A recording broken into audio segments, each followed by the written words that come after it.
Racism often hides in plain sight, but in a small American town, that quiet truth would erupt into undeniable action. What started as a brazen attempt to intimidate a black woman would spark a chain of events that dismantled one of the most dangerous hate networks in the country. None of the gang members who surrounded her could have known that the woman they underestimated was a decorated Army Ranger with years of combat experience and an unwavering sense of justice. Before they knew what hit them, their operations would be in shambles, key members of the network would be exposed, and a frightened community would begin to find its voice. This isn't just a story about a skilled soldier standing up to a group of racists. This is about how one woman's unyielding determination dismantled a powerful hate network, inspired a town to fight back, and proved that courage and justice can triumph over fear and oppression. Before we go any further, comment where in the world you are watching from, and make sure to subscribe. The smell of lilies filled the air as sunlight streamed through the stained glass windows of St. Emmanuel's Church. Maya Daniels sat in the third pew, her back straight and hands resting on her lap. The soft hum of the choir blended with the murmured prayers of the congregation, creating a sanctuary of peace. It was a rare moment of calm for Maya, a chance to push aside the weight of her past and focus on the present. A faint creak echoed through the space as the church doors swung open. It was nothing unusual.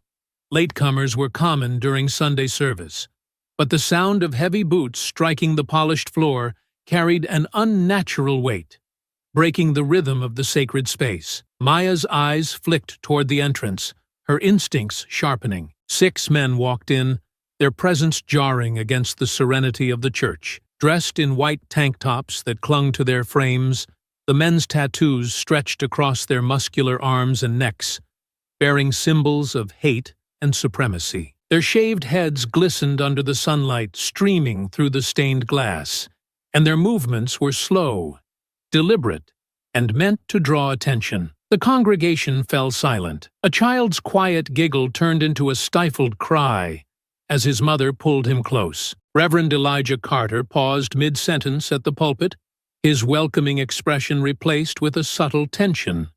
The tallest of the men stepped forward, his boots striking the floor in deliberate, echoing thuds. His broad shoulders filled the aisle as he swept his gaze across the room, taking in the sea of nervous faces. He smirked. "Nice crowd," he said, his voice casual yet laced with malice. "Didn't think you'd be so packed in here today." The congregation shifted uneasily. A few heads turned toward the exits, and murmurs began to ripple through the room. Maya didn't move.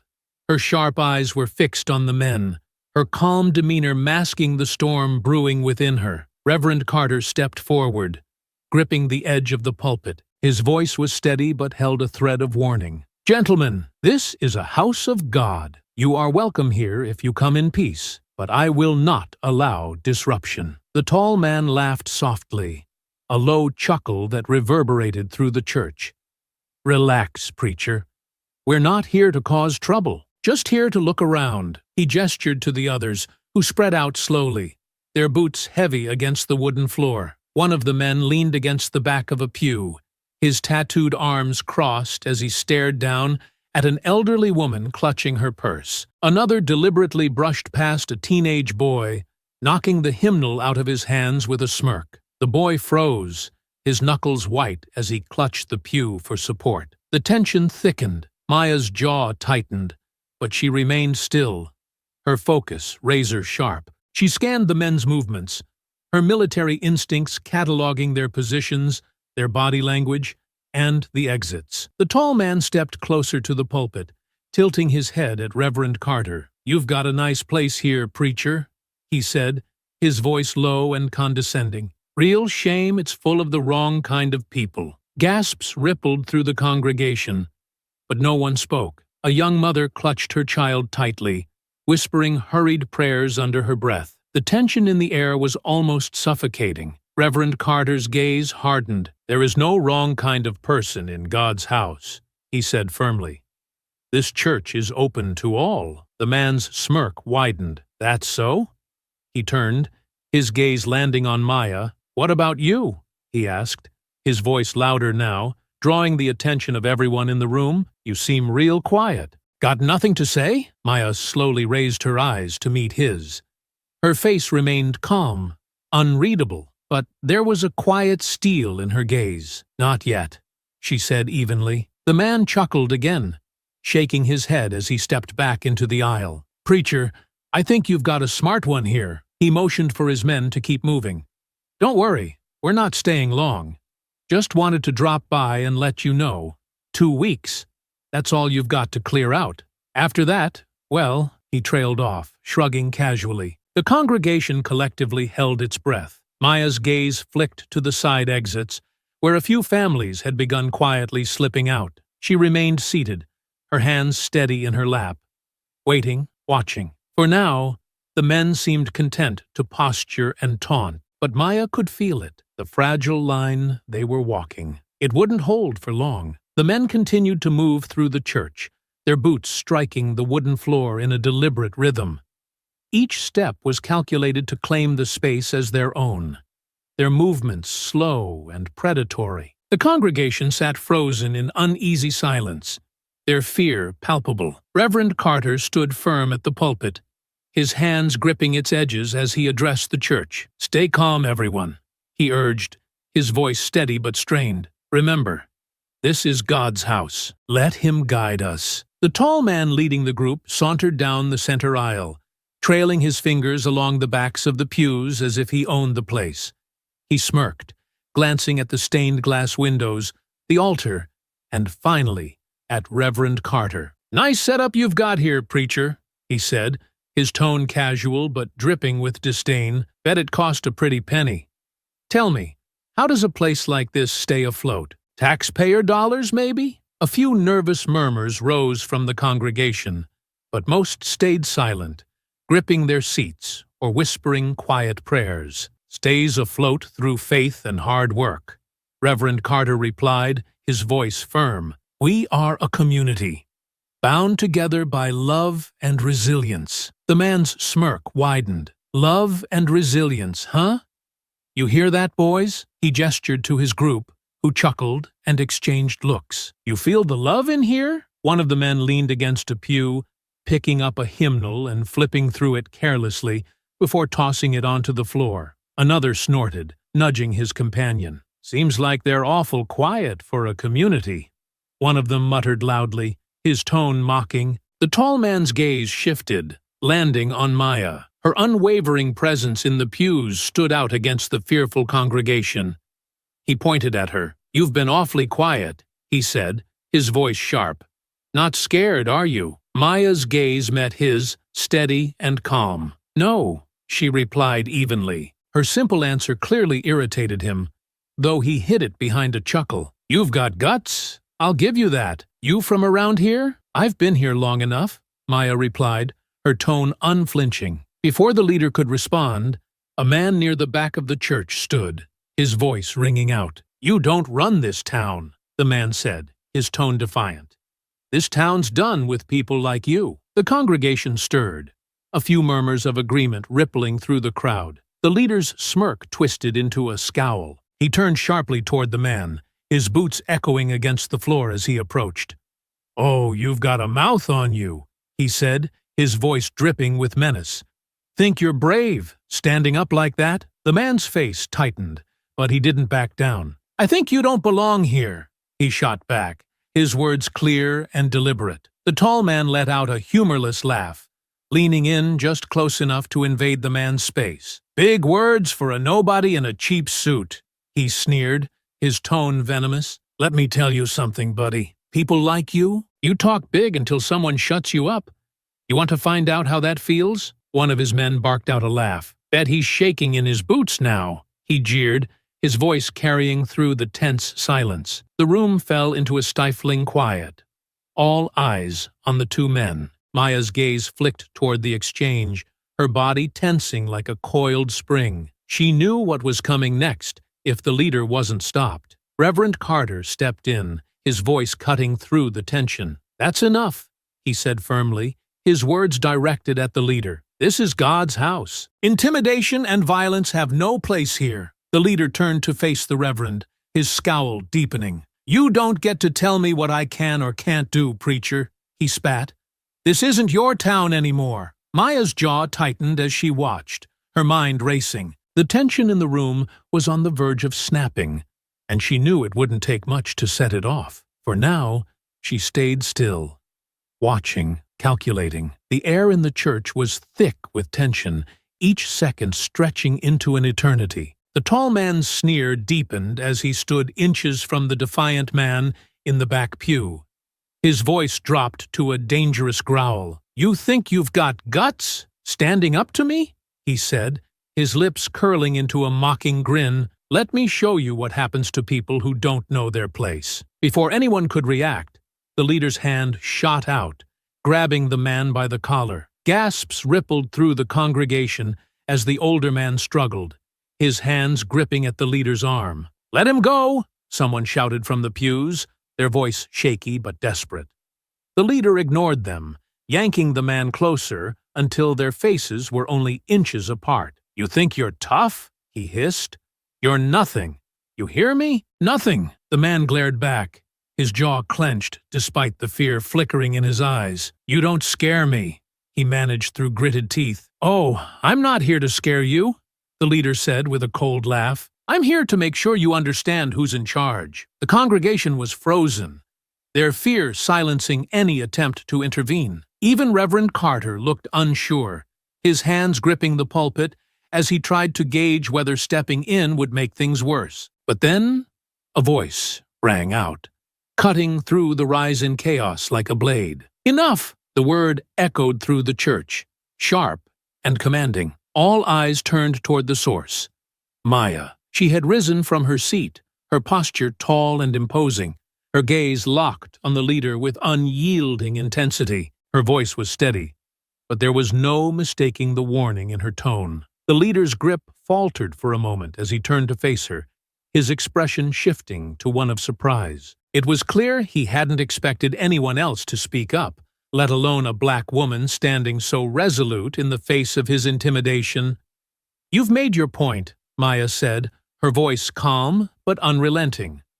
"Let him go and leave." The leader's surprise quickly turned to amusement. He let out a low, mocking laugh, releasing the man's collar with a shove that sent him stumbling back into his pew. "And who the hell do you think you are?" he asked, his tone dripping with derision. Maya didn't flinch. "Someone who doesn't tolerate bullies," she replied evenly. The leader took a step toward her, his smirk returning. "You've got a big mouth for someone who's way out of her league," he said, his voice laced with malice. "Try me," Maya said, her tone cutting and deliberate. The tension in the room was electric now, the congregation holding their breath as the two locked eyes. For the first time, the leader seemed to hesitate, unsure of what he was dealing with. One of his men muttered, "Boss, maybe we should just—" "Shut up," the leader snapped, cutting him off with a glare. He turned back to Maya, his smirk faltering for just a second. Maya took a slow step forward, her gaze never wavering. "You're done here," she said firmly. "Leave while you still can." The leader's fists clenched at his sides, but he didn't move. Behind him, his men exchanged uneasy glances, clearly unprepared for this level of defiance. Reverend Carter's voice broke the silence. "You've heard her. This is a house of God, and you have no business here." The leader sneered, glancing around the room one last time. "This isn't over," he growled, his words a thinly veiled threat. "You've got 2 weeks to pack up and leave, or we'll make sure you regret it." Without another word, he motioned to his men. Reluctantly, they followed, their heavy boots echoing as they made their way out. The doors slammed shut behind them, leaving the church in a stunned silence. Maya exhaled slowly, her fists unclenching as she turned to face the congregation. "Is everyone okay?" she asked, her voice steady despite the tension still crackling in the air. Reverend Carter nodded, though his expression remained grim. "For now," he said quietly, "but I fear they'll be back." Maya's jaw tightened. "Let them try," she said. The silence in the church was suffocating. The congregation sat frozen, their faces pale with fear and disbelief. The echoes of the gang's boots still lingered in the air. a cruel reminder of what had just unfolded. Reverend Carter stepped away from the pulpit, his hands clasped tightly in front of him. "Everyone," he said softly, his deep voice carrying a gentle authority, "it's over for now. Please, take a moment to breathe." A young mother near the back of the room clutched her son tightly, her lips moving in whispered prayers. "Over," she said, her voice trembling. "That man said they'll come back. What do we do then?" Murmurs of agreement rippled through the pews. An elderly woman shook her head, her hands trembling as she clutched her rosary. "They're going to hurt us," she said, her voice cracking. "They want us gone. Maybe we should just leave," another voice said, a middle-aged man sitting near the front. "If we go now, maybe they'll leave us alone." "Leave?" Reverend Carter's voice rose, a rare spark of indignation breaking through his calm demeanor. "This is our home. We've built this church together. Brick by brick, we can't let fear drive us away." The man's shoulders slumped, but he didn't argue. Around him, others exchanged uncertain glances, their fear outweighing their resolve. Maya stood near the center aisle, her sharp gaze sweeping over the room. She saw the fear in their eyes, the way they avoided looking directly at her, as though they didn't know what to make of her defiance. "They're cowards," Maya said, her voice cutting through the murmurs. "Every single one of them. They only have power if you give it to them." Heads turned toward her, some hopeful, others skeptical. The young mother clutched her son tighter. "You saw what they did," she said, her voice shaking. "They grabbed Mr. Jenkins like he was nothing. They're not just cowards. They're dangerous." "They are dangerous," Maya agreed, her tone steady. "But that doesn't mean they're unstoppable. They rely on fear to control you. If you let them scare you into running, they've already won." An older man near the back frowned. "Easy for you to say," he muttered. "You're not the one they're coming after next." Maya turned to face him fully, her eyes narrowing slightly. "They're coming after all of us," she said firmly. "Today, it was the church. Tomorrow it could be your house, your business, your family. They won't stop until we stand up to them." The room fell silent again, her words hanging heavily in the air. Reverend Carter cleared his throat, stepping closer to Maya. "Maya is right," he said, though his voice carried a note of uncertainty. "We cannot let them bully us into leaving, but we also must be careful. These men are violent. We need to protect ourselves and each other." A younger man near the middle of the room raised his hand slightly, his expression hesitant. "What about the police?" he asked. "We should report this." "The police?" someone else scoffed. "You think they'll do anything?" "Half of them probably agree with those men." The room erupted into murmured arguments, fear and frustration bubbling to the surface. Maya raised her hand, silencing the room with a sharp motion. "We report it," she said. "Even if the police don't act, it creates a record. It shows we're not going to stay silent." Reverend Carter nodded. "She's right. I'll make the call myself." "Calling them won't stop those men from coming back," the elderly woman said, her voice breaking. "What if they bring more next time? What if they—" "They won't bring more," Maya interrupted, her voice cold and certain. "Bullies don't escalate unless they think they're still in control. The only way they come back stronger is if they believe you'll roll over." The congregation exchanged uneasy glances.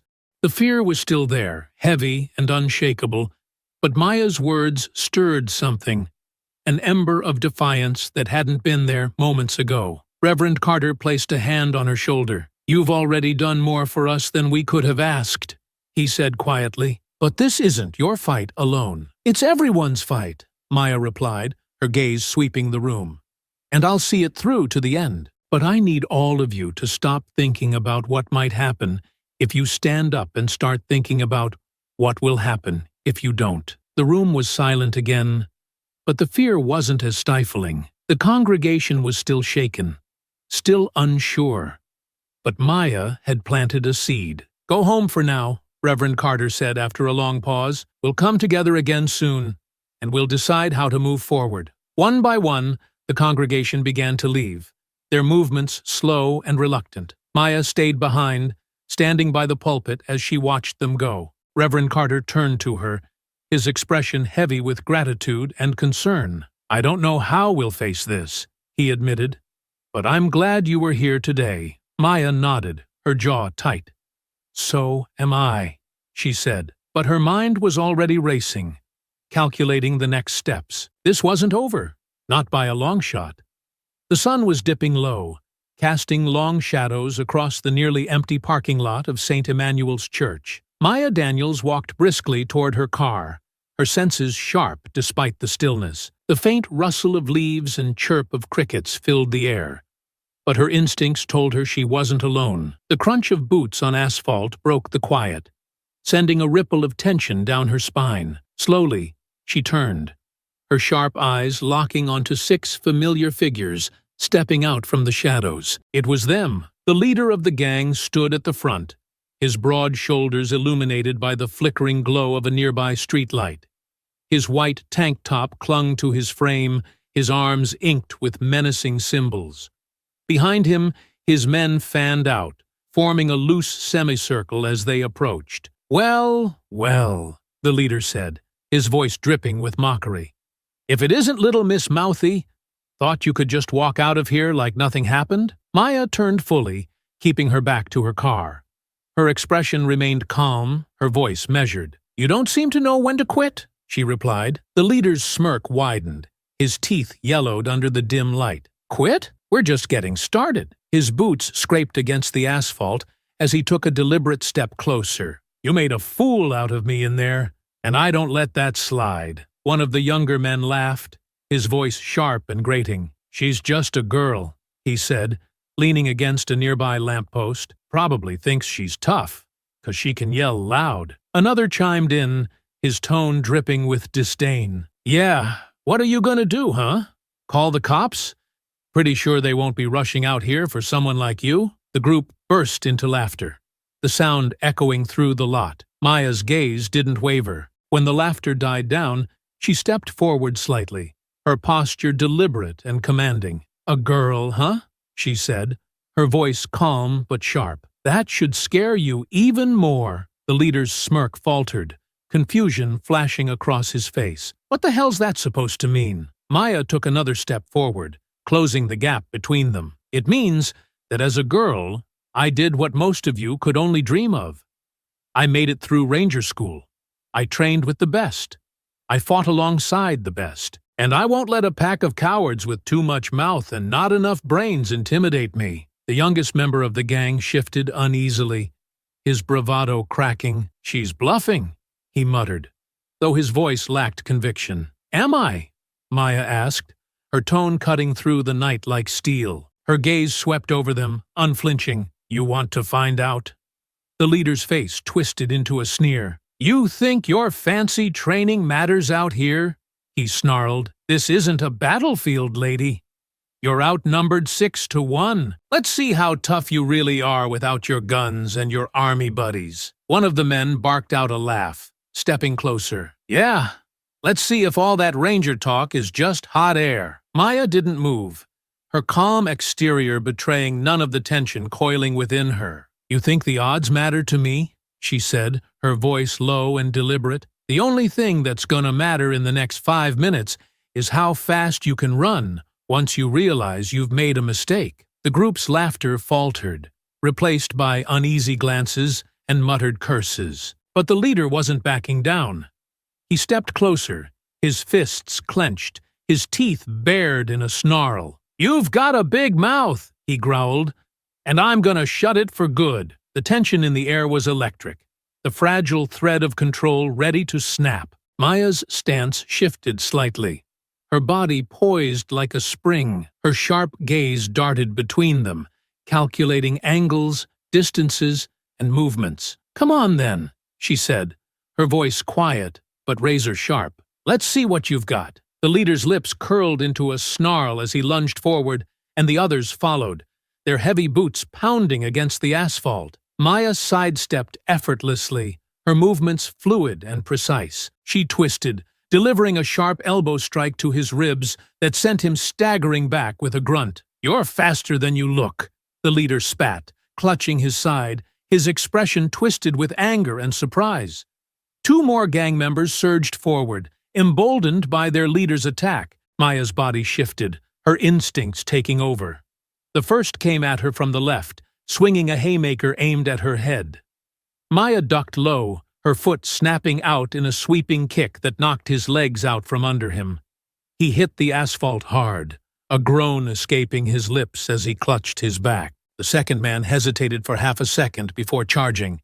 Maya moved like lightning, stepping into his swing and catching his wrist. With a swift twist, she disarmed him, his fist opening reflexively. A sharp knee to his stomach doubled him over, and Maya followed it with an upward strike to his jaw, sending him sprawling. The remaining four men froze, their earlier bravado replaced with uncertainty. The youngest member stepped back, his eyes darting between Maya and the two groaning men on the ground. "What the hell?" he muttered, panic creeping into his voice. The leader snarled, waving the others forward. "Don't just stand there. Get her!" Maya exhaled sharply, her stance shifting as the remaining men circled her.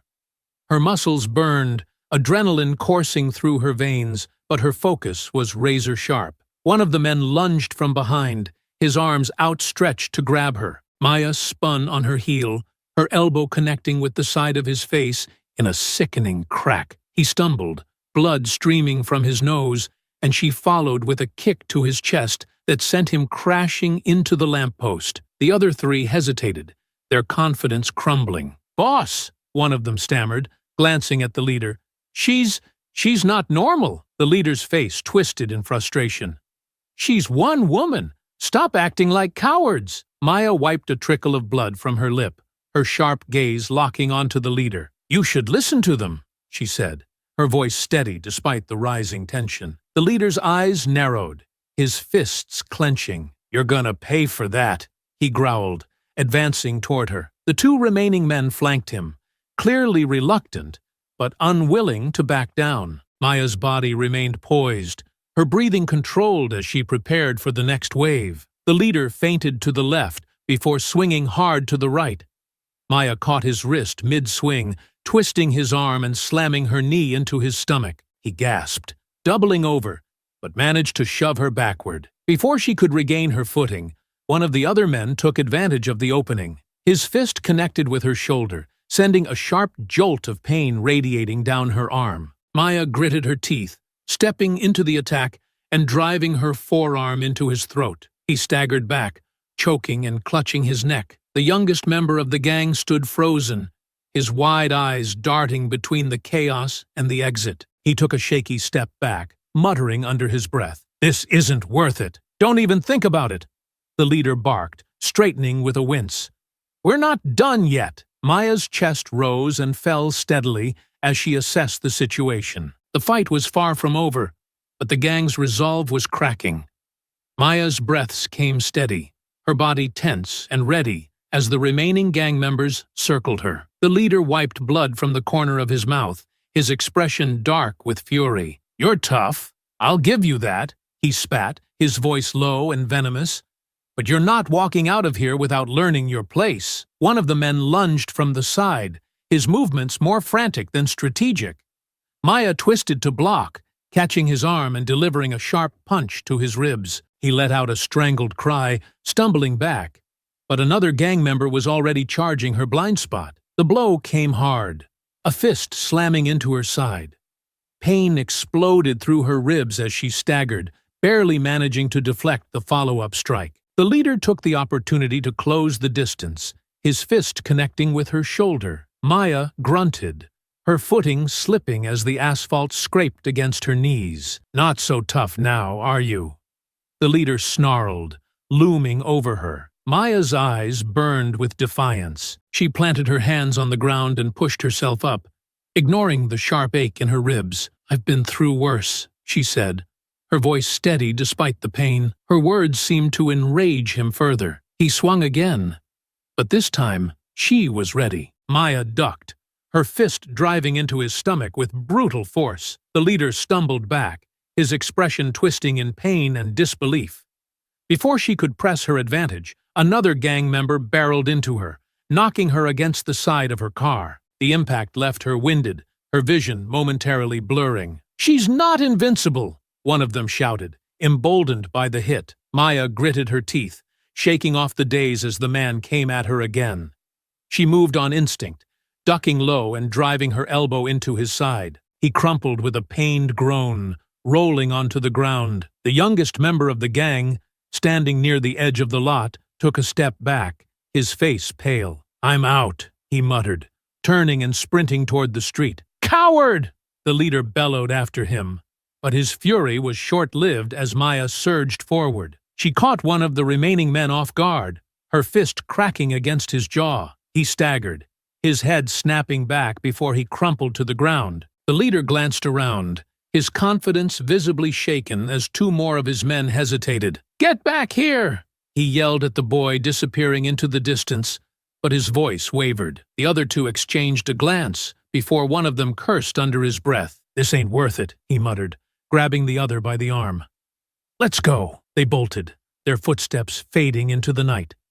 The leader's jaw clenched as he watched them flee. "Cowards!" he spat, turning his glare back to Maya. She was battered, her movements slower, but the fire in her eyes hadn't dimmed. "You're on your own now," Maya said, her voice cold and sharp. The leader's expression twisted with rage, and he lunged at her with a wild swing. Maya sidestepped, but the pain in her ribs slowed her enough for his fist to graze her shoulder. She gritted her teeth, retaliating with a brutal knee to his stomach. He doubled over, gasping for air, but he wasn't finished. With a desperate growl, he grabbed her arm, trying to wrestle her to the ground. Maya countered, shifting her weight and driving him back into the side of her car. The leader groaned, his strength faltering as he slumped against the vehicle. Maya stepped back, her chest heaving as she surveyed the aftermath. The parking lot was littered with groaning bodies and discarded bravado. The leader, clutching his ribs, glared up at her with pure hatred. "You think this is over?" he spat, his voice weak but full of venom. "This isn't over." Maya wiped blood from her lip, her eyes narrowing. "It is for tonight," she said, her tone low and final. As the leader dragged himself to his feet and stumbled away into the night, Maya leaned against her car, her body aching from the fight. She let out a slow breath, the adrenaline fading and the pain settling in. This wasn't over. Not by a long shot. The parking lot was eerily quiet now, the only sounds coming from the groans of the three men sprawled on the ground. Maya stood over them, her breathing steady, despite the pain radiating through her ribs and shoulder. The adrenaline still coursing through her veins sharpened her focus. She crouched down next to the closest man, the one clutching his jaw where her fist had connected. Grabbing him by the collar of his tank top, she yanked him upright, ignoring his wince of pain. Her eyes burned with a fury that froze him in place. "You're going to tell me everything," she growled, her voice low but laced with steel. "Who sent you? What's your plan?" The man tried to avert his gaze, mumbling something under his breath. Maya tightened her grip, her voice rising to a shout. "Look at me!" His head snapped up, fear flashing in his eyes. "I don't know anything," he stammered. "It was just Travis's idea." "Don't lie to me," Maya snapped, shaking him hard enough to make his teeth clatter. "You think I don't know how to tell when someone's hiding something? You picked the wrong person to mess with." The other two men watched in stunned silence, their earlier bravado shattered. One of them, the younger of the pair, began to crawl backward, trying to distance himself from Maya's wrath. "Don't even think about running," she said sharply, her voice cutting through the stillness. "Unless you want to be the next one I drag back here." The younger man froze, his eyes wide as he nodded quickly. "I'm not going anywhere." Maya turned her attention back to the man in her grasp. "Talk!" she barked. "What's the plan? Why were you at the church?" He hesitated for a moment too long. Maya slammed him back against the ground, leaning over him. "You really want to make me ask again?" They just wanted to scare you," he blurted out, his voice shaking. "Travis said if we scared the preacher and his people enough, they'd leave town. That's all I know, I swear." Maya's eyes narrowed. "And how were you planning to scare us? Spray painting insults? Breaking windows? What's next on your list?" The man swallowed hard, his gaze darting to the others. Travis said we'd take it further if they didn't leave. Fires, maybe. Or worse. Worse, Maya hissed, leaning in closer. What does that mean? The man shook his head frantically, his face pale. I don't know. I just know he said we'd make it clear this town isn't for them. Maya let go of him abruptly, letting him slump back to the ground. She turned her attention to the younger man, stalking toward him. He scrambled to sit upright, holding his hands out defensively. Names, she demanded. Who's in your group? How many of you are there? I don't know all of them, he stammered. But there's like 20, maybe more. Travis knows them all. He's got connections to other groups too, other towns. They all work together sometimes. Maya's jaw tightened, her mind racing. Other towns? She repeated, her voice dangerously quiet. Yeah, the man said, nodding quickly. Travis talks about it all the time. Says we're part of something bigger. Some network or something. They share money, resources, plans. He said we could clear out anyone we didn't want and make places like this ours again. Maya's fists clenched at her sides. Her mind flashed back to the terrified faces of the congregation, the cries of children as the gang stormed into the church. This wasn't just a local problem. It was systemic, calculated, and far-reaching. She crouched down in front of him, her face inches from his. Where's Travis going? She asked, her voice low and dangerous. I don't know, he said quickly, his hands trembling.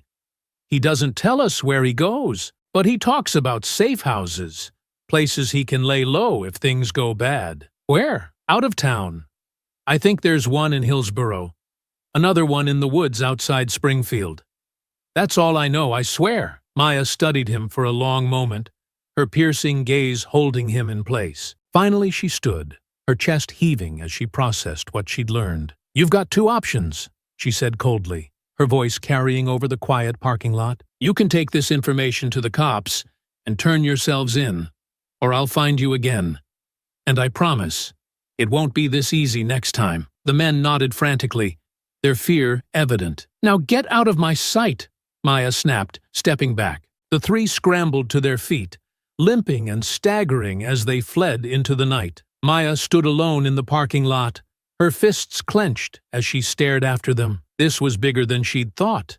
But she wasn't backing down. If Travis and his network thought they could terrorize communities unchecked, they were about to learn just how wrong they were. The drive home was agonizing.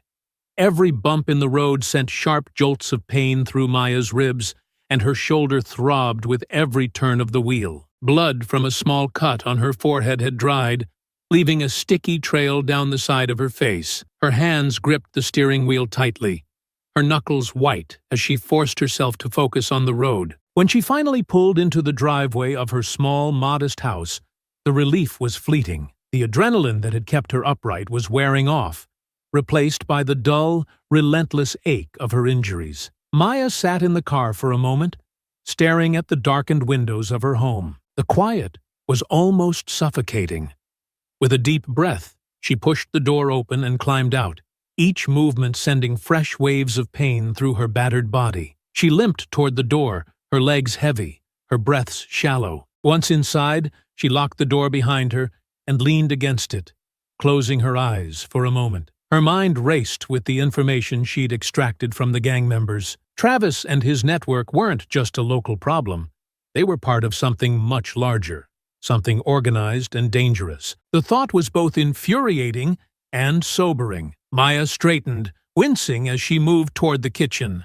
She grabbed her phone from the counter, scrolling through her contacts until she found Reverend Carter's name. Her finger hesitated for a moment before pressing the call button. The phone rang twice before the Reverend's calm, familiar voice answered. Maya? Is everything all right? She let out a dry laugh, her voice tinged with exhaustion. Define all right. There was a pause, the weight of his concern palpable even through the phone. What happened? They found me in the parking lot, she said bluntly, leaning against the counter as she spoke. Tried to scare me into silence. Good Lord, Reverend Carter murmured, his voice heavy with worry. Are you hurt? I'll live, Maya said, brushing off the question, but they didn't walk away unscathed. I got some answers out of them. The Reverend's voice hardened slightly. What did you learn? Travis isn't just some punk trying to stir up trouble, Maya said, her tone sharp. He's part of a network, multiple towns, safe houses, resources. They're organized, and they're not going to stop until they push us out of here, or worse. There was a long silence on the other end of the line. When the Reverend finally spoke, his voice was low and steady. This is worse than I thought. Yeah, Maya said, her jaw tightening. And it's not just us. If we don't stop them, they'll keep doing this in other towns, other churches, other communities. What do you plan to do? He asked quietly. Maya exhaled, running a hand through her hair. I don't know yet, but I'm not letting this slide. Travis and his group need to be shut down. For good. That's a dangerous path, the Reverend warned. You've already risked so much. I don't care, Maya said, her voice firm. Someone has to stand up to them. And if it's not me, then who? There was another pause, followed by a soft sigh. You're a strong woman, Maya, but you don't have to carry this burden alone. Let me help. Maya shook her head, even though he couldn't see her. I appreciate that. But this isn't something the congregation needs to take on.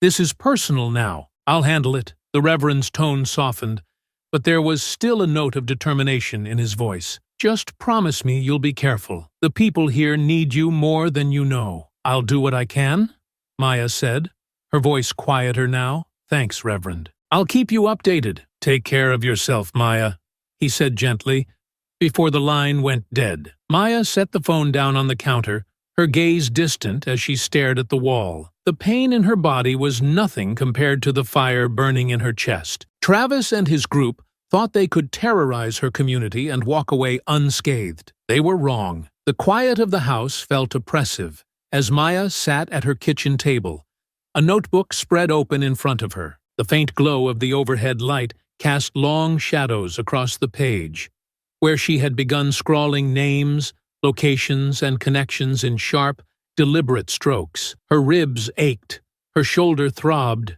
and exhaustion tugged at the edges of her mind. But she refused to stop. This wasn't just about her anymore. It wasn't even just about her town.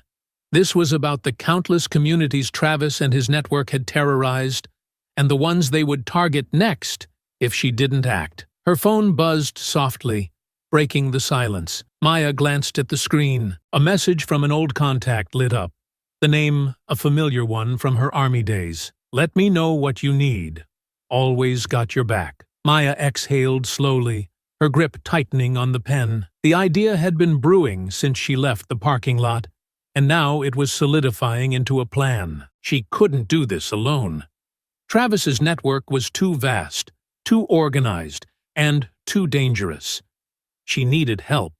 People she could trust implicitly. People who knew how to operate outside the system. With deliberate precision, she began jotting down names.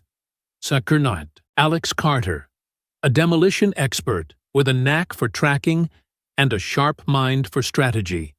Latern Sofia Marquez, intelligence and reconnaissance, the best at gathering information without being seen. Chief Warrant Officer Darnell Boomer Jones, tactical logistics and equipment, a master of moving supplies unnoticed. Specialist Rachel Yang, cyber operations, capable of uncovering the deepest secrets of any organization. Maya stared at the list, her heart steady despite the enormity of what she was planning. These were people she'd trusted with her life in the past, and she knew they would step up now. But this wouldn't just be about assembling a team. It had to be more than that. She flipped to a fresh page and began outlining the operation. Intelligence gathering. Identify key locations, safe houses, and leaders within Travis's network. Track their movements, resources, and communication methods. Targeted disruption.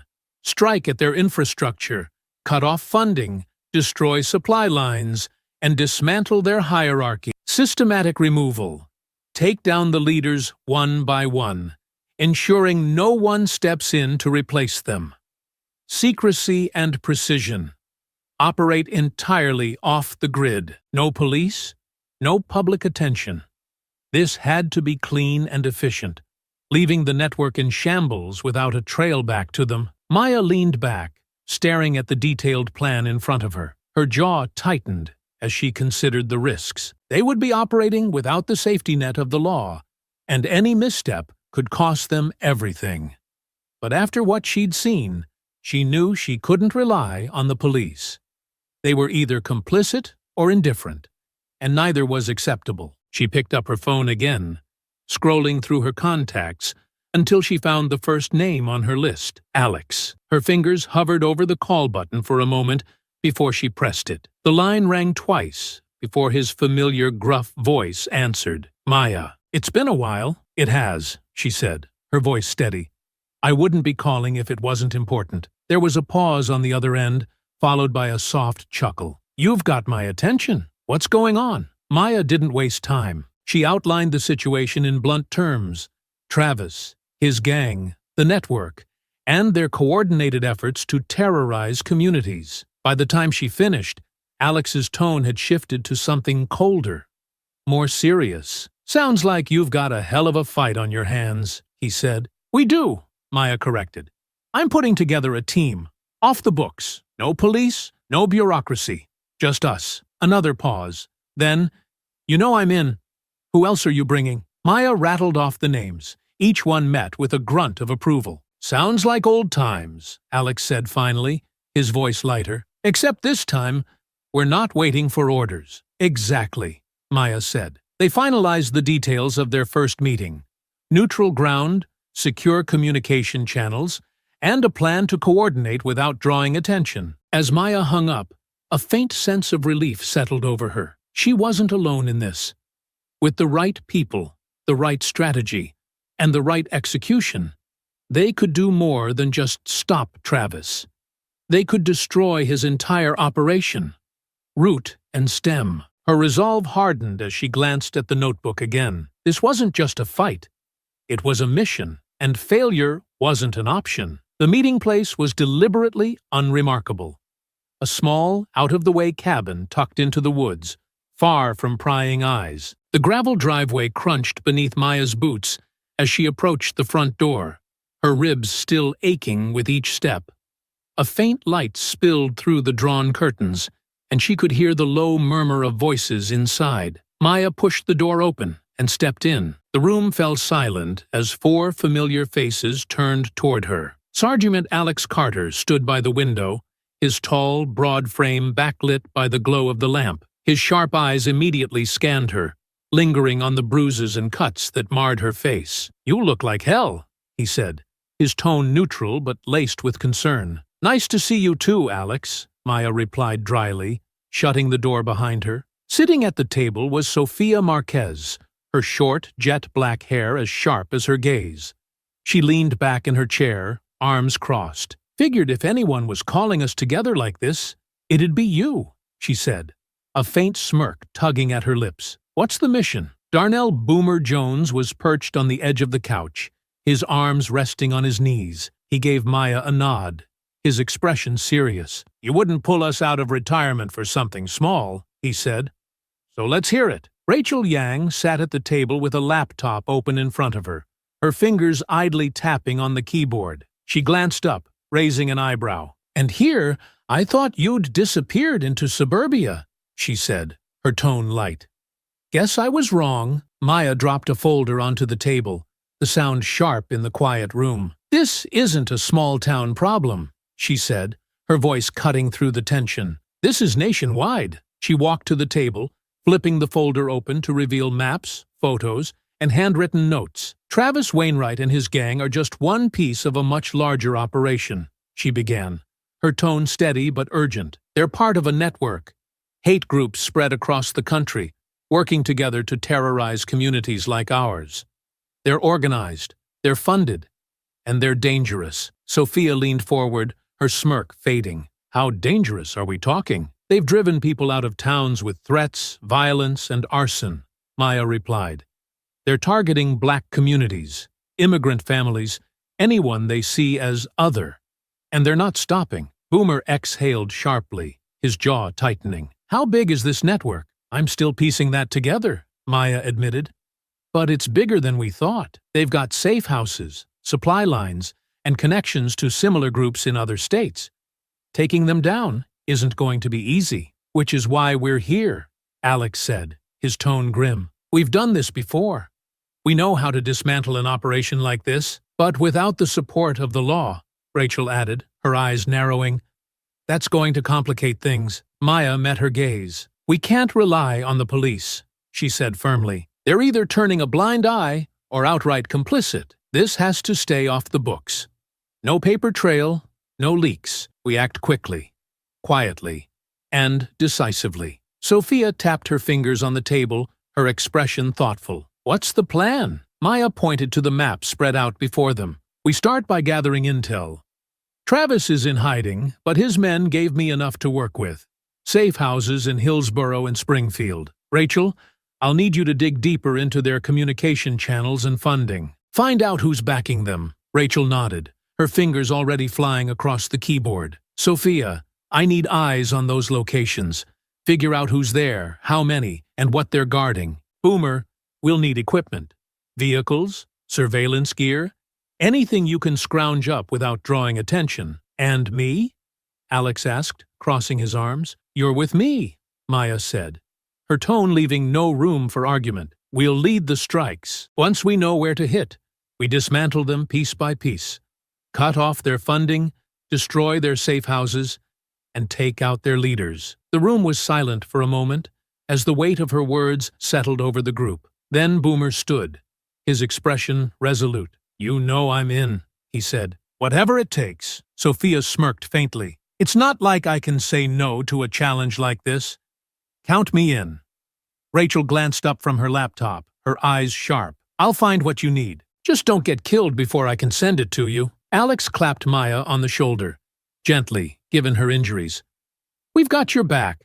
Let's take these bastards down. Maya nodded, a flicker of gratitude passing across her face. We've all seen what happens when people like this go unchecked, she said. Not this time. Not anymore. The group leaned in, their focus shifting to the maps and plans before them. The fight ahead would be brutal, but they were ready. The safe house in Hillsborough was buried deep in the woods, its isolation offering a false sense of security. Maya crouched low behind a thicket, her sharp eyes fixed on the ramshackle cabin ahead. Lanterns cast flickering light from the windows, shadows of movement inside betraying the activity within. Her earpiece crackled softly as Alex's voice came through. Visual confirmation. 3 on the porch. 2 circling the perimeter. I count at least 5 inside. Copy that, Maya replied, her voice calm despite the tension coiled in her chest. Sophia, status? A soft whisper came through. East side is clear. No cameras, no alarms. They're overconfident. Boomer? Packages in place, Boomer said, his voice low and steady. Ready to go loud. Maya took a slow breath, her mind running through the plan one last time. Rachel, you're up. Cut their communications. Already done, Rachel replied. They're completely dark. No calls for help coming from this place. Good. Alex, Sophia, get into position. Boomer, set off the distraction on my mark. The team moved silently, their years of training evident in their precision. Maya shifted, wincing at the sharp ache in her ribs. Despite the lingering pain, her focus was unbroken. Ready? Alex's voice came through. Maya raised her hand, her signal clear. Boomer, go! A split second later, a deafening explosion shattered the quiet, sending a plume of smoke and fire into the air behind the cabin. The ground trembled, and shouts erupted from the house as men spilled out, their weapons drawn. Maya darted toward the cabin as Alex moved in from the side, firing precise, controlled shots. Suppressor-muted impacts hit legs and shoulders, sending men crashing to the ground with cries of pain, but leaving them alive. The porch cleared. Maya kicked the door in, her presence commanding as she swept the room with her weapon. The occupants froze for a moment, their shock quickly turning to panic as Sophia entered behind her, her pistol raised. Hands where I can see them! Maya barked, her voice cutting through the chaos. 2 men dropped their weapons immediately, their hands shooting into the air. Another hesitated, his hand inching toward a sidearm. Don't! Maya snapped, her rifle trained on him. The man froze, his eyes darting to his companions before raising his hands. "Secure them," Maya ordered. Sophia moved swiftly, zip-tying their wrists and forcing them to the floor as Alex and Boomer entered, covering the exits. "Rachel, what's the status on the delivery?" Maya asked into her comm. "Not here yet," Rachel replied. "You've got maybe 20 minutes before the next wave arrives." Maya scanned the room, her sharp eyes landing on a man sitting at a table, his face pale. He was clearly in charge. His panicked gaze darted between Maya and the scattered documents on the table. She strode toward him, grabbing him by the collar and pulling him to his feet. "Where's Travis?" she demanded. I don't know," the man stammered, his voice shaking. Maya slammed him back into the chair, her voice rising. "Don't lie to me. He left here for a reason. Where is he heading?" The man swallowed hard, sweat beading on his forehead. "Springfield," he choked out. "He's meeting some people there. Higher-ups. That's all I know." "Who's funding you?" Maya pressed, leaning closer. "I don't know names," he said quickly. "They're rich guys, out of state. They send money through shell companies. Travis handles all of that." Maya's jaw tightened as she processed the information. She turned to Alex. "Search the place. Get anything that looks useful. Documents, hard drives, whatever you can find." Sophia's voice crackled through the comms. "Perimeter's clear. No sign of reinforcements yet." "Good," Maya said, turning back to the man. "You've got one chance to walk out of here in one piece. Cooperate with the authorities when they come. If you lie, I'll find you again. Understood?" The man nodded frantically, his terror evident. Maya straightened, stepping back as Boomer moved in to secure the remaining men. The team worked quickly, stripping the safe house of anything valuable before preparing to leave. As Maya exited the cabin, the faint sounds of sirens reached her ears. The authorities Rachel had anonymously tipped off were finally on their way. She didn't look back as the team disappeared into the woods, leaving the chaos behind. Springfield was next, and they wouldn't stop until the entire network was dismantled. Springfield was a different beast altogether. The city was larger, busier, and the network's influence more entrenched. Maya and her team had spent 2 days gathering intel, piecing together the movements of Travis and his inner circle. It all led to an abandoned factory on the outskirts of town, a hub where plans were coordinated, funds were funneled, and connections to other groups were maintained. Maya crouched behind a rusted dumpster, her earpiece crackling softly. The faint hum of machinery inside the factory was the only sound in the still night air. "Confirmed visual," Rachel's voice came through. 4 vehicles parked outside. High activity. At least a dozen targets inside, maybe more. Alex's voice followed, calm and steady. "East side is lightly guarded. 2 men on patrol, 1 at the door. They don't look sharp." Boomer chimed in next. "West side is more active. Trucks moving in and out. Looks like a supply drop. They've got gear, crates of something heavy." Maya nodded to herself, her mind racing. "Sophia?" "On the roof," Sophia replied. "Skylights are open. I've got a clear view inside. Travis is here. 2nd floor, center office. He's got 2 guards with him. Looks like he's reviewing plans." Maya's jaw tightened. This was their moment. Taking Travis down here would cripple the network's operations in the region and send a clear message to the rest of the organization. "Rachel," Maya said, her voice low but firm, "scramble their comms. I want them blind." "Already on it," Rachel replied. "Give me 30 seconds. Boomer, we'll need a distraction on the west side. Make it loud but contained. Sophia, cover us from above. Alex, you're with me. We go for Travis. Move fast. No loose ends." The team confirmed their positions, and Maya exhaled slowly.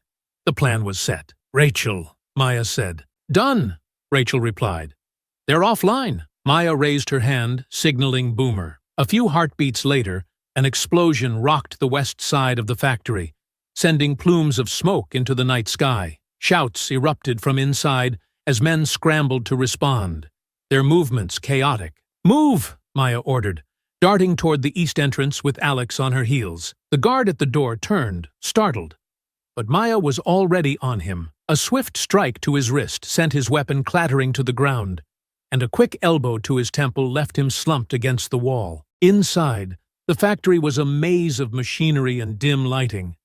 Men shouted orders, their footsteps pounding on the metal walkways as they rushed toward the west side. Maya and Alex moved quickly and quietly, taking out 2 more guards with precise, non-lethal strikes before ascending the stairs to the second floor. "Sophia," Maya said into her comm, her voice barely a whisper. "Status?" "Clear," Sophia replied. "Travis is still in the office. He's armed but distracted.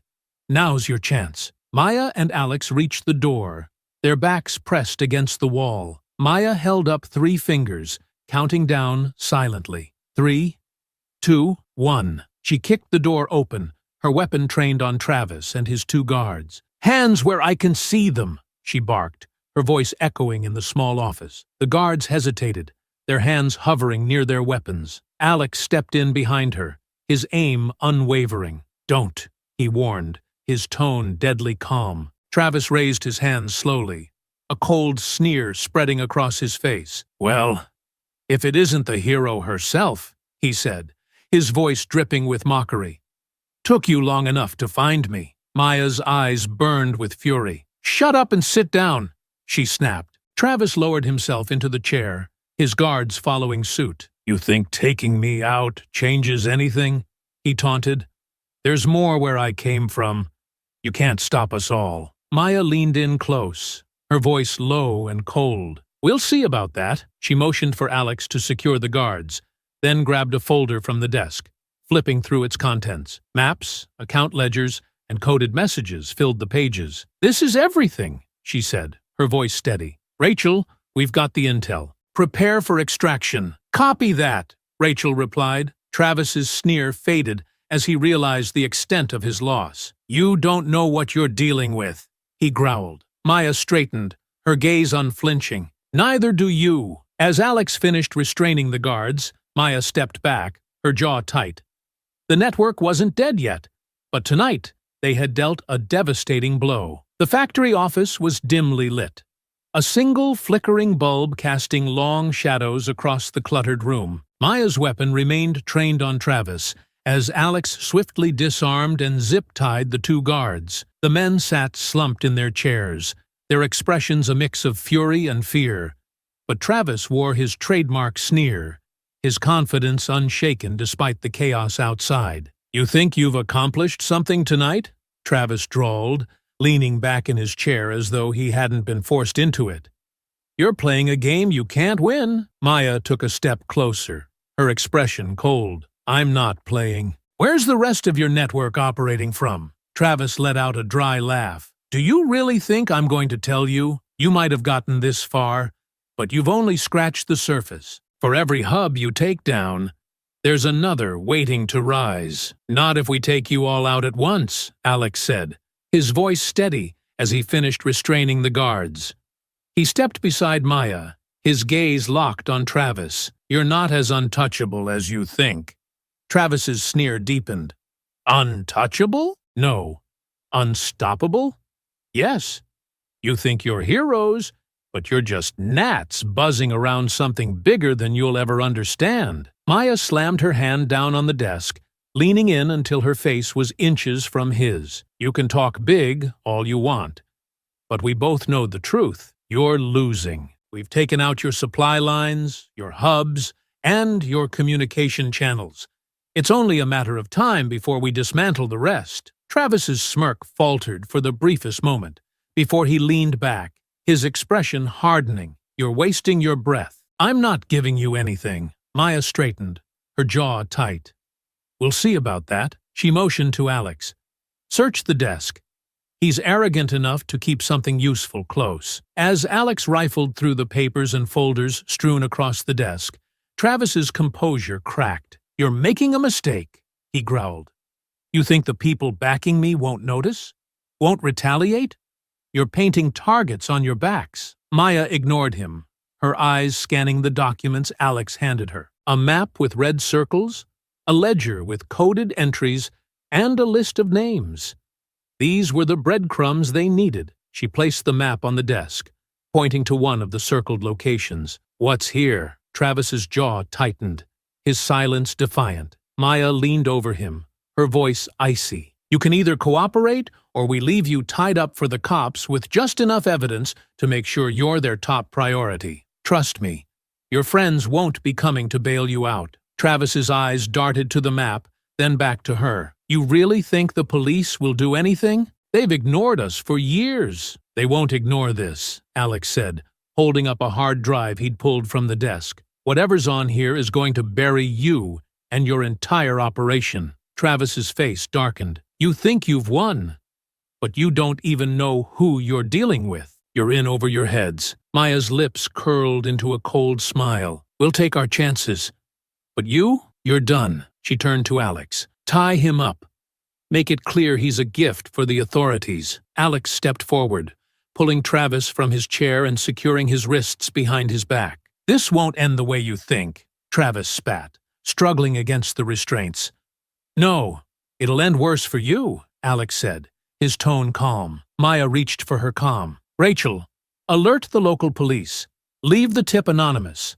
Let them think this was their lucky night." "On it," Rachel replied. As Alex finished tying Travis to the chair, Maya leaned in one last time, her gaze cold and unyielding. "You've terrorized enough people.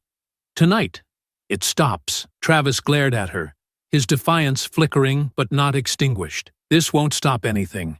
You'll see." Maya didn't respond. She turned and motioned for Alex to follow her. The team regrouped outside the factory, the faint sound of approaching sirens cutting through the night. As they disappeared into the shadows, Maya's voice came through the comms. "Boomer, light the secondary charges. Let's make sure they have enough to keep them busy." A distant rumble of controlled explosions followed moments later, ensuring the evidence left behind would tell a damning story. As the team faded into the night, Maya's resolve hardened. Travis might think his network was untouchable, but she knew better. The fight wasn't over. Not yet. The safe house was dimly lit, a quiet reprieve after the chaos of the factory raid. Maya sat at the head of a scratched wooden table, the air thick with the smell of stale coffee and adrenaline. Around her, the team worked in focused silence. Alex meticulously cataloged the files they had recovered. Sophia cleaned and reassembled her gear. Boomer tinkered with a small drone, and Rachel typed furiously on her laptop. "All right," Maya said, breaking the silence. "Let's take stock. Alex, what did we pull from the factory?" Alex leaned back, holding up a manila folder. Ledgers, shipping manifests, and a lot of coded messages. "It looks like this hub was supplying at least 6 other locations. 2 of them are marked as priority shipments. Weapons, cash, propaganda materials. They're moving fast." "And Travis's map?" Maya asked, her tone sharp. Sophia slid the map across the table, its edges frayed. 6 more hubs spread across 3 states, 2 marked in red.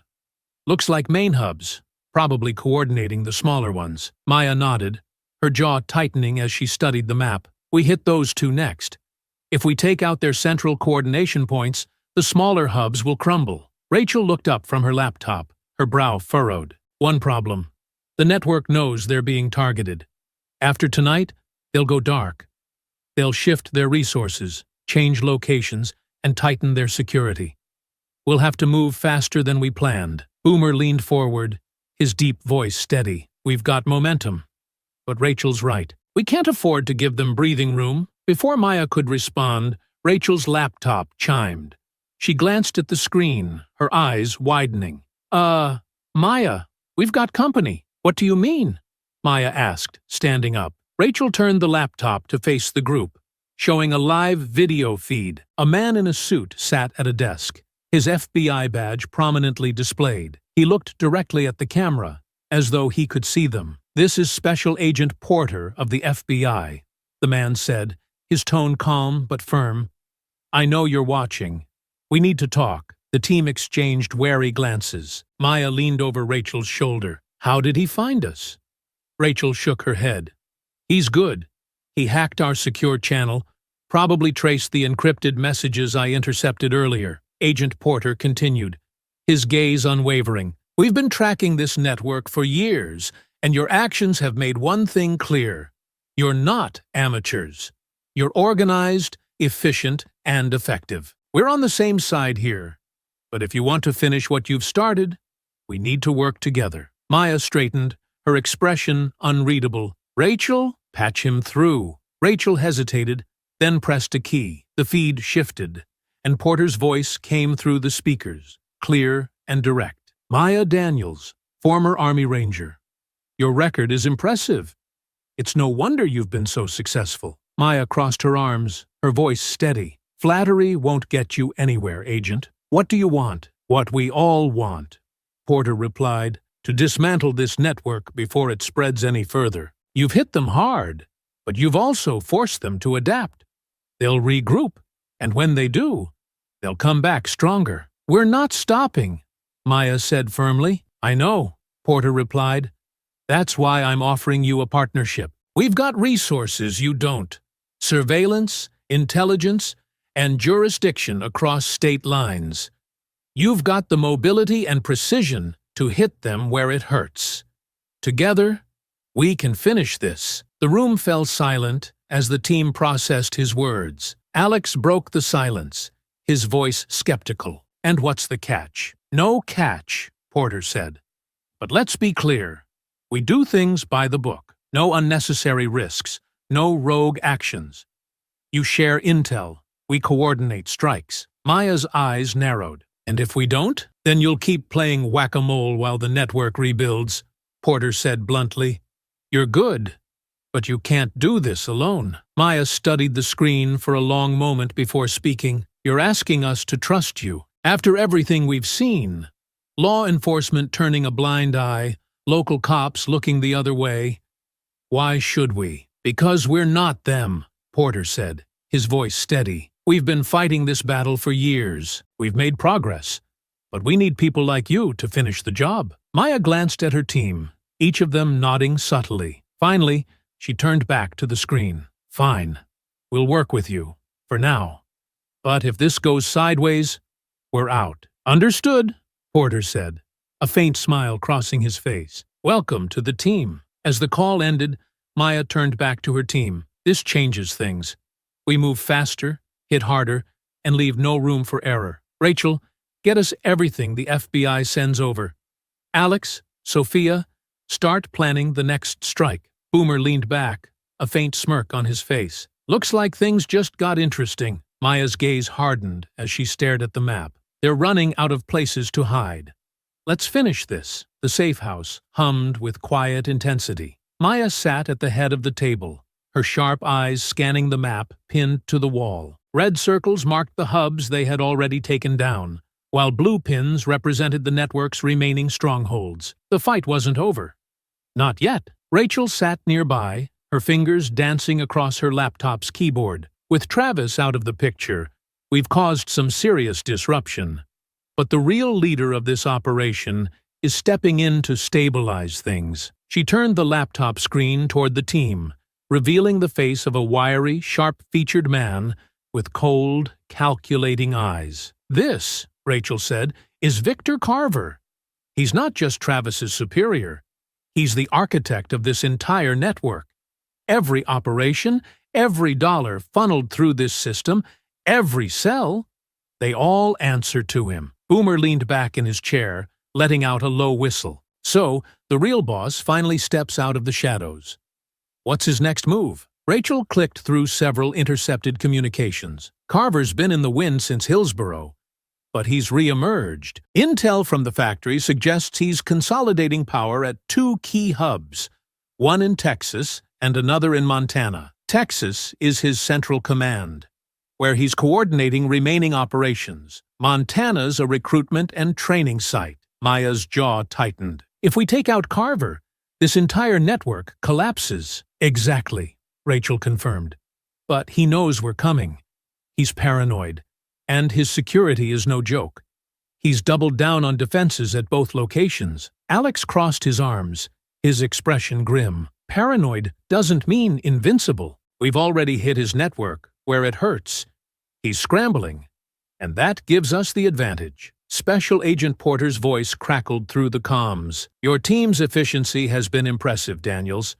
Carver is our top priority, and we'll be backing you on this. We'll coordinate the assault on Montana, but Texas is yours. Understood, Maya said. We'll take Texas. If Carver's running the show from there, he won't walk away. Sophia smirked, tapping her knife against the edge of the table. Texas is where it all ends, then. Hope he's ready for us. Boomer chuckled, his deep voice steady. Montana might be colder, but I'll make it work. Carver's fortress won't stand long once we get there. Maya leaned over the map, her voice sharp and commanding. We split up. Alex, Sophia, and I will lead the charge in Texas. Boomer, you and Rachel work with the FBI to hit Montana. We coordinate strikes. No room for error. This is our final push. Porter's voice came through again. One condition. Carver comes back alive. We need him to take apart what's left of this network. Maya exchanged a glance with Alex, her jaw tightening. We'll see what happens. But this ends tonight, one way or another. Porter hesitated but didn't press further. Fine, let's get this done. The team broke off to prepare, the weight of their mission hanging heavy in the air. The fight had escalated, but so had their resolve. Maya lingered at the table, her eyes fixed on Carver's photo. This was the man who had orchestrated everything. The hate, the terror, the violence. He was the true architect of the network that had spread pain across so many communities. Her fists clenched as she turned to her team. Texas is his stronghold, but we're not walking away until it's rubble. Let's finish this. The team nodded in unison, their determination unshaken. This was it, the final fight. The Texas hub loomed ahead, a sprawling compound surrounded by tall chain-link fences topped with barbed wire. Bright floodlights cast harsh shadows across the yard, where armed guards patrolled in tight formations. Unlike the previous raids, this stronghold was fortified to withstand an assault. It was clear Victor Carver wasn't taking any chances. Maya crouched behind a rocky outcrop just outside the perimeter, her team close by. The faint hum of generators and the occasional barked command from inside the compound punctuated the quiet night. Rachel's voice came through the comms, calm and steady. I've mapped out their patrol routes. You've got a 10-second window to breach the fence before the next rotation. West side is the weakest entry point. Boomer, you're on explosives, Maya said, her voice low but commanding. We'll breach and move fast. Alex, you're with me. Sophia, take the high ground and cover us. Understood, Boomer replied, pulling a compact charge from his pack. Sophia adjusted her scope, her voice cutting through the comms. Got eyes on the guards near the entry. 3 on patrol. I can take them down quietly. Do it, Maya ordered. Sophia's suppressed shots were barely audible. But one by one, the guards dropped, their bodies slumping into the shadows. Clear, Sophia said. Boomer planted the charge, signaling the team to fall back. A muffled explosion followed, creating a hole large enough for them to slip through. Move, Maya commanded, darting through the breach with Alex at her side. Inside, the compound was a hive of activity. Trucks were being loaded with crates. Armed guards patrolled the grounds, and bright lights illuminated every corner. It was chaos waiting to happen, and Maya planned to unleash it. Rachel, scramble their communications, she said into her comm. Already done, Rachel replied. They're deaf and blind. You've got a clear path to the main building. Maya and Alex moved quickly, sticking to the shadows as they advanced. Sophia provided overwatch, her voice steady in their ears. 2 guards near the south entrance. Take them out, and you're in. Alex dispatched one guard with a swift strike to the back of the head, while Maya disarmed the other, knocking him unconscious with a precise blow. Inside the main building, the tension escalated. The air smelled of oil and sweat, and the sound of hurried footsteps echoed through the corridors. Carver's in the control room, Rachel said, her fingers flying across her keyboard. 2nd floor, north wing. He's got at least 6 guards with him. Let's go, Maya said, motioning for Alex to follow. The team moved through the building with practiced precision, taking out guards with non-lethal strikes as they closed in on their target. As they reached the control room, Sophia's voice came through. "Guards are doubling back. You'll have company in less than 2 minutes." Maya pressed herself against the wall, her hand hovering over the door handle. "We don't need 2 minutes." She kicked the door open, her weapon raised. The room was filled with monitors displaying live feeds of the compound, maps pinned to the walls, and stacks of documents on every surface. Victor Carver stood at the center, flanked by his guards, his expression calm despite the chaos. "So you're the ones causing all this trouble," Carver said, his voice smooth and cold. "I'll admit, you've done more damage than I expected." "Hands where I can see them," Maya barked, her voice sharp. Carver raised his hands slowly, a faint smirk on his face. "Do you think taking me down will change anything? The network is bigger than me, bigger than all of you. You're fighting a war you can't win." Maya stepped forward, her gaze unyielding. "We've already won. Every hub we've taken out, every supply line we've destroyed.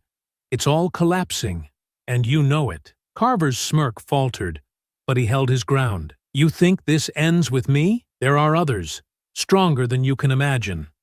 You'll never stop us all." "Maybe not," Alex said, stepping beside Maya. "But we'll stop you." Maya motioned to Alex, who swiftly disarmed and restrained Carver's guards. Carver remained still, his icy gaze locked on Maya. "You think you're heroes," Carver sneered, "but you're just pawns in a game you don't understand." "Save it!" Maya snapped. She turned to Rachel. "We've got him.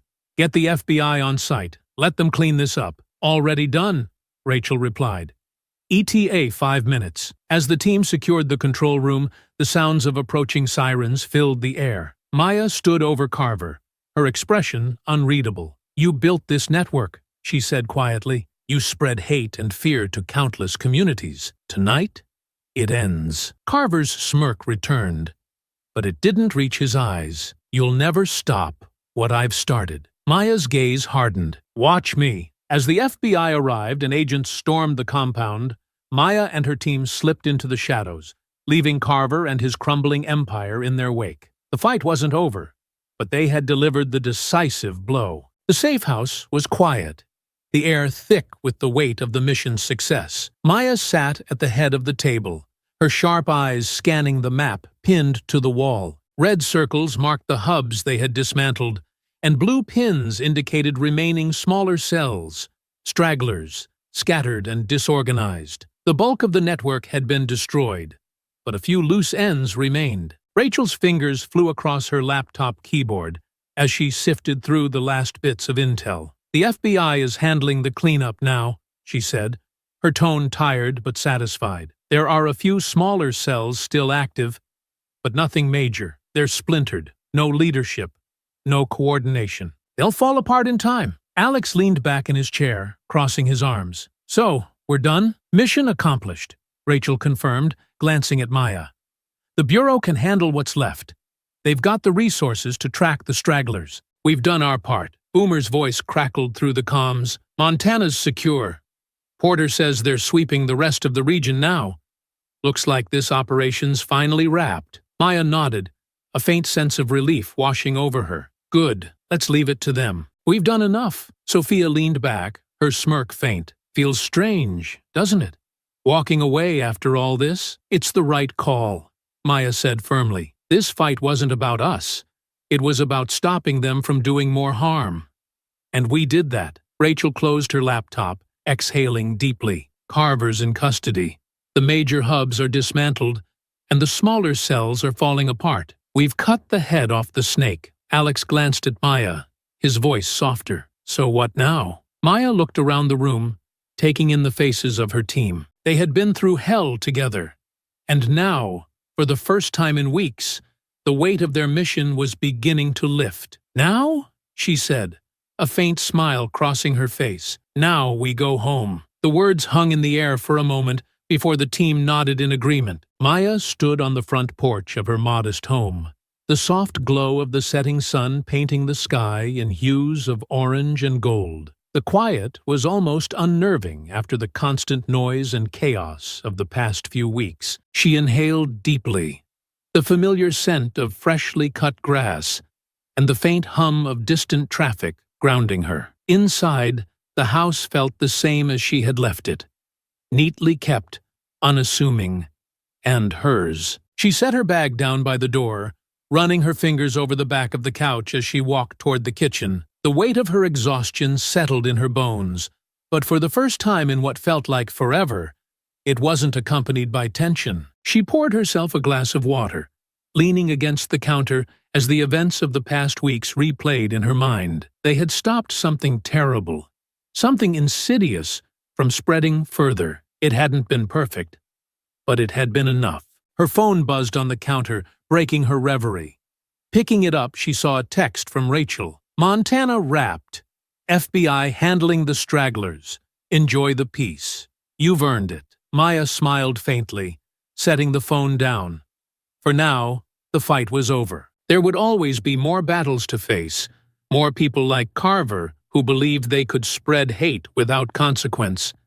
But that was a fight for another day. She stepped outside onto the porch, letting the cool evening air wash over her. The world felt quiet, still, and for the first time in weeks, she allowed herself to relax. The mission was accomplished. For now, she was home. The chatter in the church was animated, almost celebratory. People gathered in small groups, their voices overlapping as they exchanged thoughts on the news report. The evening sun filtered through the stained glass windows, casting colorful patterns across the pews.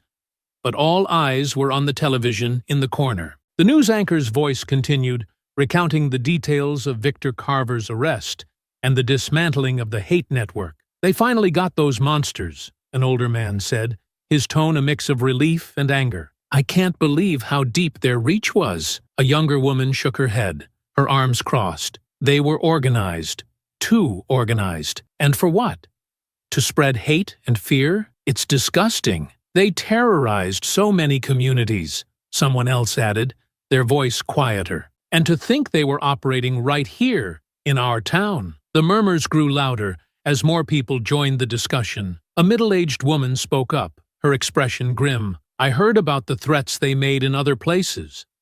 Fires, vandalism. They wanted people like us to leave, to disappear. The older man nodded, his face tightening. They tried to do the same here. Remember the parking lot? Those men were just the beginning. There was a ripple of agreement.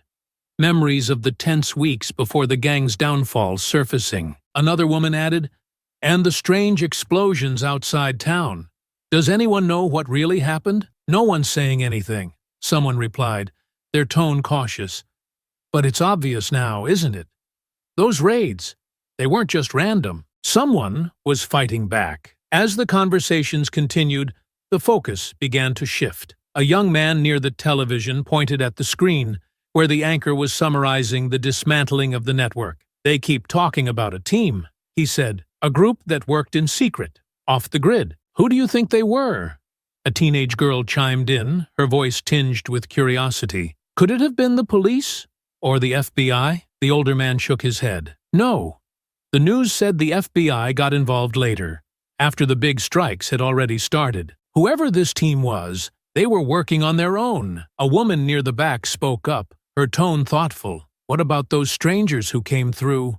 The ones who stopped those men in the parking lot? They seemed different. Heads turned as more people recalled the incident. The young man nodded, his eyes narrowing in thought. They weren't from here, that's for sure. But they weren't just passing through either. It's like they knew something was coming. And remember how the Reverend seemed so calm about everything? The older woman added, glancing toward Reverend Carter. Like he knew we'd be okay. Reverend Carter, standing near the pulpit, listened quietly as the murmurs spread. He remained composed, his hands clasped in front of him, but there was a knowing glint in his eye as he glanced toward the back of the room. Maya shifted slightly in her seat, her face unreadable as the congregation's theories grew. Maybe it was them, the younger woman said, her voice rising slightly. The strangers. They were tough, organized. And now this news, raids across the country, taking down people like those men in the parking lot? It makes sense. It does, someone else agreed.